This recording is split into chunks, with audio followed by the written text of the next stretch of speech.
With US President Donald Trump and North Korea's Kim Jong-un engaging in what Trump has called a very successful summit, questions of what this means for global trade and global peace will rise.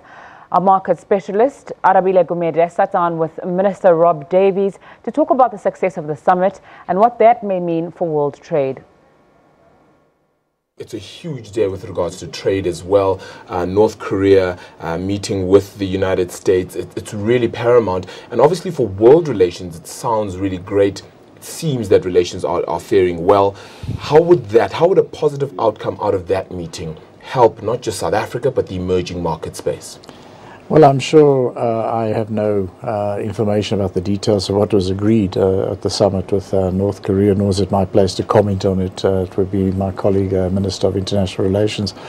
But what I can say is that just before that, there was a meeting of the G7 where the question of trade was a matter of great differences between the G7 countries. And we are seeing some new developments in international trade. The first one we've seen is the use of national security justifications to raise tariffs above the WTO bound levels. And that is directed at issues that the United States has with China. But we've been collateral damage in that because we've been subject to the same on our steel and aluminium. Our request to be exempted was not agreed to, as was the similar request that came from EU, Mexico and others. So we've been left in that situation. We don't believe we're a national security threat in any shape or form to the United States, and much less so through our steel and aluminium exports. And the other thing that we keep hearing, though, is that trade has got to be absolutely reciprocal, that there should be no differentiation between us, and that flies right in the face of everything that the developed countries did when they became industrialized countries. They had access to differentiation compared to the world leaders at the time, and it's also not compatible with what industrializing countries need. We need policy space.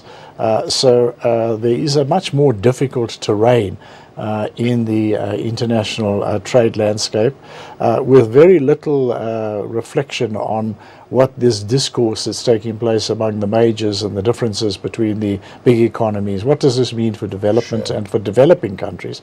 And that's where we need to come in as a country, preserve our own policy space, act in our own national interest, but also ensure that we raise our voice to ensure that there aren't changes in the global trading rules which do not take account of the needs and interests of developing countries, who after all are the majority of the world's population. Having seen Donald Trump take his entourage all the way to North Korea and the like, making it seem as though he's more amenable to speaking about things of world trade in particular, do you think that perhaps we have some recourse in future? Will we continue to try and fight perhaps that steel tariff issue in particular?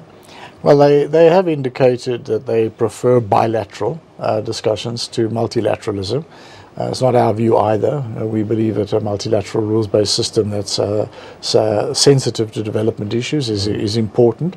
But we have a bilateral relationship, and we have a number of engagements.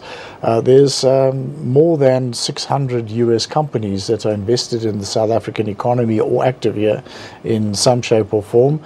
We have a relatively balanced trading relationship with the United States.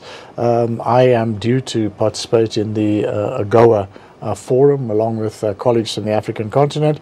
So we'll see what that dialogue takes us to. Yeah.